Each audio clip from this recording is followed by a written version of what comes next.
Today, first of all, I'd like to thank the organizer, the Thai Institute, for putting this wonderful program together and for inviting me to present in this conference. So today my topic is no old manuscripts. Don't worry, we have ancient epigraphs. Okay. So I'm going to give you one example, which is the Dhammacakka recitation in central Siam. Now, as an overview, I will probably give you a short introduction, and then I will talk about Dhammacakka a little bit, about the arts of producing Dhammacakka, and then the important inscriptions that we normally find in Dhammacakka, which is the Dhammacakka Pavatana Sutta. And then I will give you 3 examples of the view, the Dhammacakka view found in Thailand, and how these inscriptions are being placed there, or inscribed there, and how it is important to the Buddhist practice. Now, first of all, we know that the Buddha has taught for 2,500 years ago, and then his teaching has been initially transmitted orally, and then it was written down around 100 years before the Common Era on a very perishable materials, for example, in palm leaves, for example, in birch barks. And these perishable materials normally last for 300 to 400 years only. And then they have to recopy it again and recopy it again. And manuscripts are generally, we are found across all traditions, Sanskrit traditions, including Tibetan tradition, Kharosthi, Gandhari traditions, and the Pali traditions. And for the Pali traditions, the bulk of the manuscripts are generally copied in the 18th or 19th centuries. We have a handful of them from the 17th centuries, and only a very few from the 15th centuries, except the one in Nepal, which is around the 8th or 9th centuries, a few folios. So, however, and these manuscripts are generally relatively young, right? So compared to the studies or to the teachings that they purported to transmit. However, there's one exception, which is inscriptions, right? So let's look into the inscriptions in Southeast Asia.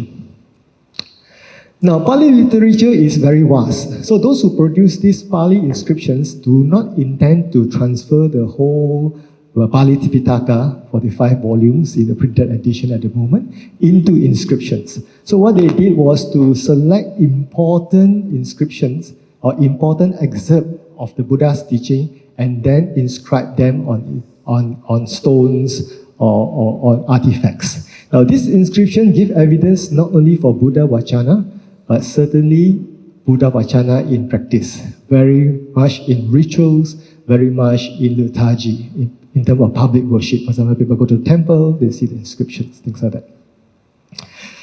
Now, many epigraphs are in single verse or in a set of verse. Right? For example, we have the Ye Dharma inscriptions.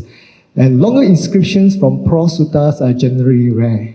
But we have one exception, which is the epigraphic Dhammacakka Pavatana. All right? These inscriptions are carved on the wheel. Some of them are in the spokes and the harps, or some of times in the pillar. So it predates the manuscripts by almost 1,000 years. Right? So manuscripts are generally the second half of the second millennium. So these inscriptions in Thailand are the second half of the first millennium. Now let's look at the Dhammacakka itself. See, Dhammacakka, what we are talking about is the freestanding Dhammacakka. We have a lot of Dhammacakka in relief, right? In relief in walls. But freestanding Dhammacakkas are generally rare, and it is found only in 2 places generally. One in India or the Greater India, and one in Central Siam. Right. So in India, the Dhammacakka are made famous by Asoka. So he erected the Asokan pillar. We have these lion capitals, and on top of the lion capital, there is a Dhammacakka. Right. So this is an example of the Sanat. Right. Sanat, you can see this is when they first excavated the sites, and these are all broken down. And then one Dhammacakka is found to be around this site, thought to be mounting on the lion capital. Right? And then this is evidenced by the gateway of the Sanchi Stupa. And then you can see here, this is the lion, the pillar, and then the lion capital, and then the Dhammacakka. And next to the Sanchi Stupa, also we have a smaller lion capital with a smaller view, right? It's the relics of it. And then on the Pakistan area, today's Pakistan, we have it in Bukhara, also another Dhammacakka. Now this Dhammacakka is a little bit flora in both sides, pretty big, around 140 centimeter in diameter. One Dhammacakka here, now housed in Amaravati, in India. So, however, the popularity of this three-dimension Dhammacakka only lasts until the beginning of the Gupta period. After the 3rd centuries, it became less popular, right? And it kind of like died off. And then it was then reenacted again in central Siam, around 6 centuries. So in the Dwarawati period, between 6 to 9 centuries, you have pretty much quite a number of Dhammacakka, three-dimension Dhammacakka being produced in Thailand. So in Thailand, there are 40 freestanding Dhammacakka, freestanding, come with various size, from around 30 to 40 centimeter to almost 200 centimeter in diameters, right? So of course, we know that the Dhammacakka marks the beginning of the Buddha's teaching. It is the first sermon. So when the Buddha preached the Dhammacakka Pavattana Sutta, after he finished preaching, the earth Deva started to shout, oh, the Lord has actually turned the view of the Dharma and set the motion, right? And then this cry that the Buddha has turned the view of Dharma has, echoed up to the Brahma world. So unsurprisingly, most of the Dhammacakka inscriptions carries the excerpt of the Dhammacakka Pavattana Sutta, right? So it represents the Dhammacakka inscriptions as well.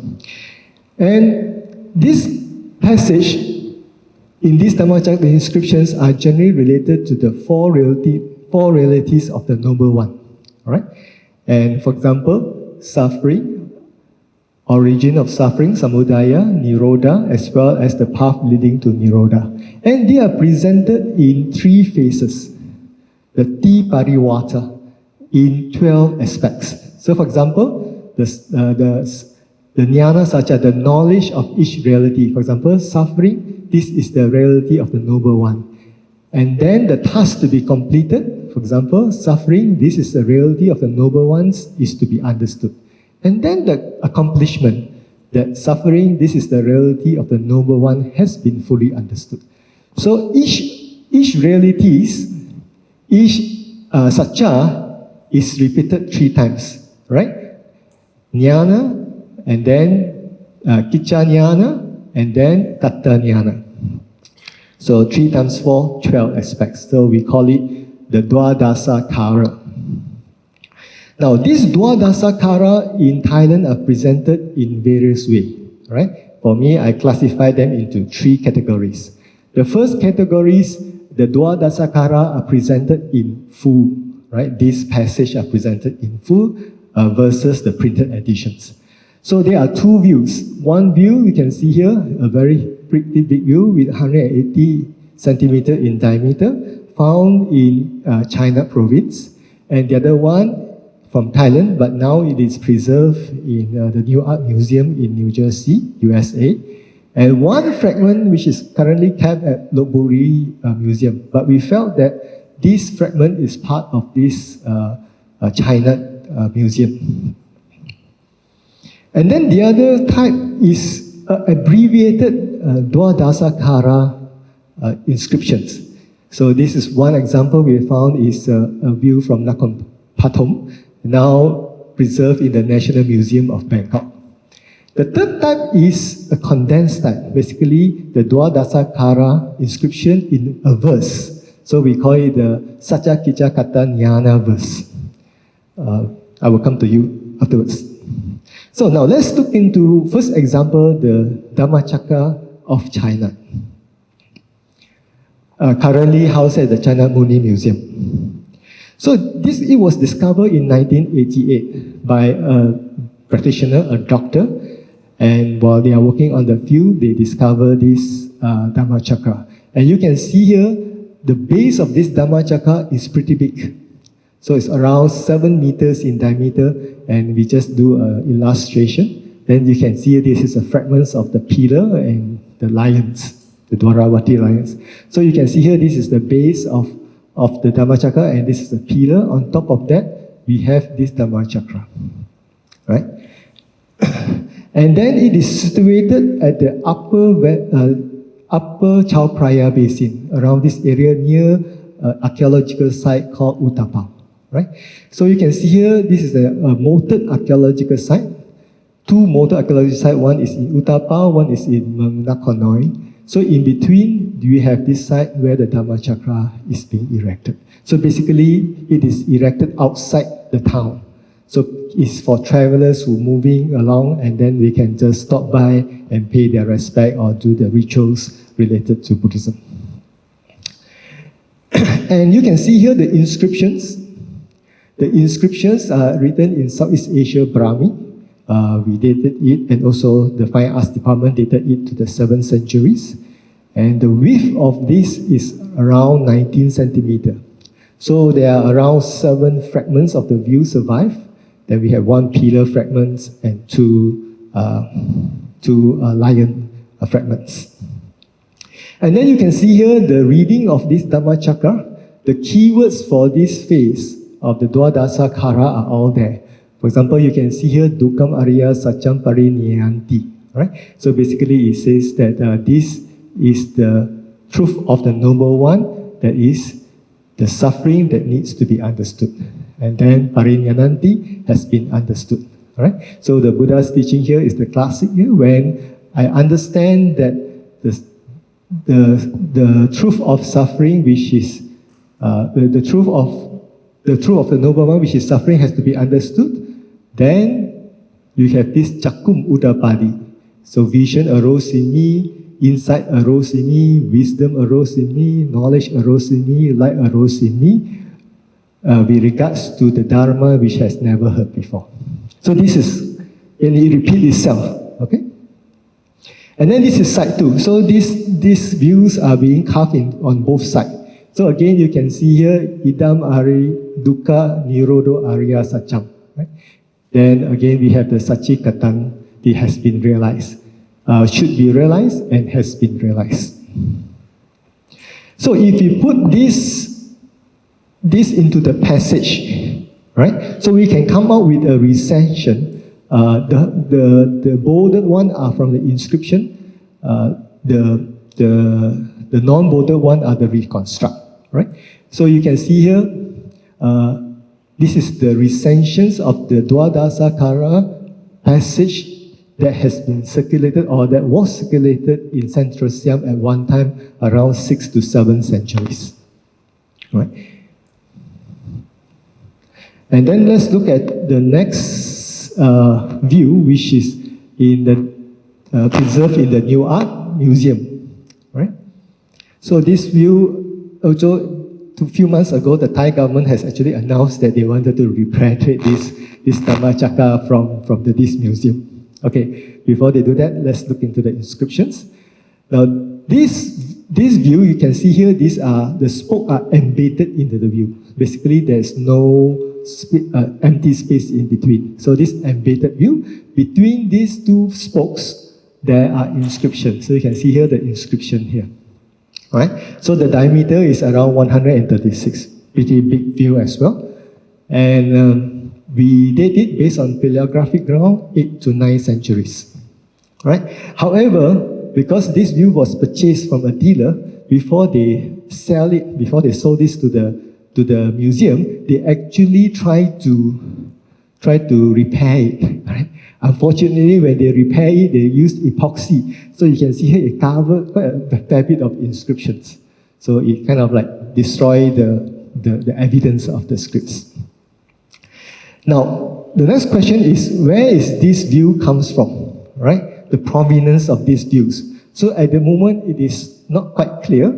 Robert Brown has proposed that it could come from Seat Head, but he did not give any evidence of this. So when we look into this view, the New Art view comparing with other view that comes from Seat Head, they do generally share a similar pattern. However, there are also other views from Nakhon Pathom also do share the similar pattern as well, right? Even though in terms of design, the Nakhon Pathom view is further away. So at this moment, we are we dare not say that it's definitely come from CK, but certainly it's from central Thailand.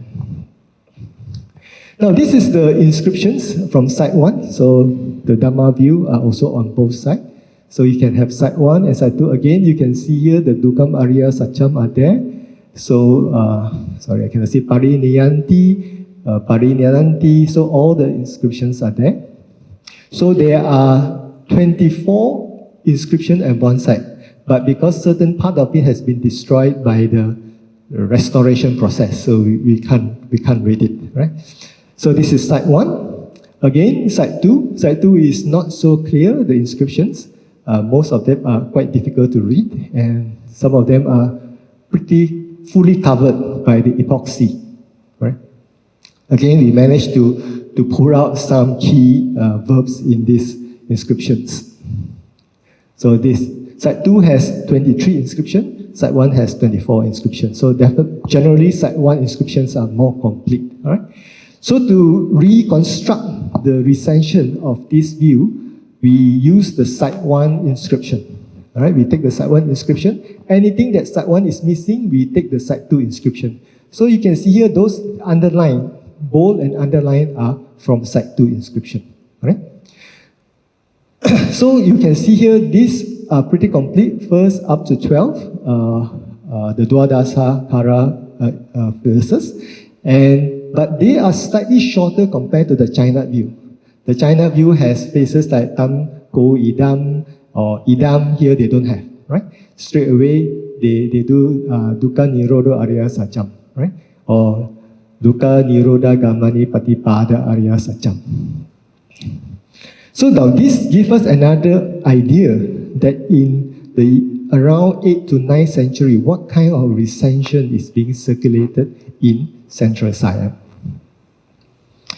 Now the second type is the abbreviated versions of the inscription. The abbreviated, for example, this one is from Prapatom Chedi, now housed in the National Museum. So you can see here they only have the key, the Dukam Sacham Parineyam, Pariniyatam. So they don't have the Caku Upadadi, Nyanam Upadadi, Vijayava. So they don't have all these phrases. But they only have these abbreviated versions, right? So on the hub there, they also have this verse of the Satya Kicha Kata Jnana verses. So if you look at the paleographic wise, if you examine the paleographic wise of these 3 inscriptions, you will find that the China view dated to the 6th or 7th century, which is the oldest among the 3.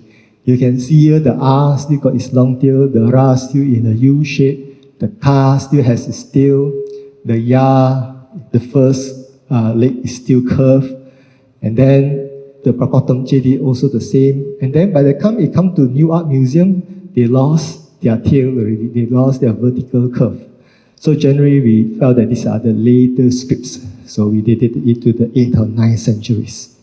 But Prapatom Chedi views, there are 2 scripts. You can see here one with tail, one without tail, and then the Nah here, one side is also 4 legs already instead of 2. All right? So we felt that on the rim, outer rim of this view, the outer rim of this view are later inscriptions compared to the spoke. All right? Now the third one the third one is about the verse, the Satya Kicha Kata Jnana verse. All right? So it says that insight into the reality, task and accomplishment. Each is performed 3 times, making up 3 phases and 12 aspects. Right? This is the view of the Dharma of the great sage, the Buddha. Right? So they kind of like, we condense it into a verse. And these verses are found in several places.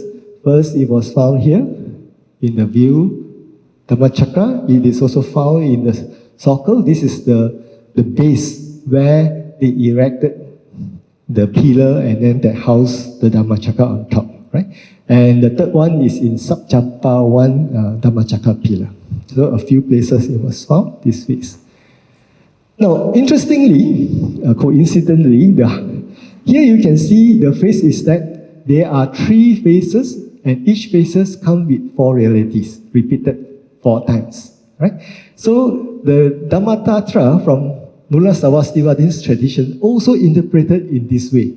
In the sense that first insight and into the reality, for example, then you have, for example, idam dukam arya satyam, then you repeat dukam samudaya, then dukam nirodha, then nirodha gamini pratipata. Right? So basically, each phases is repeated 4 times rather than each sacha is repeated 4 times. So this is kind of to show you that in one of the Gandhara relief, it shows that these are the 3 phases, the T-Pariwata, and in each phases there are the 4 realities. So there are 2 different interpretations.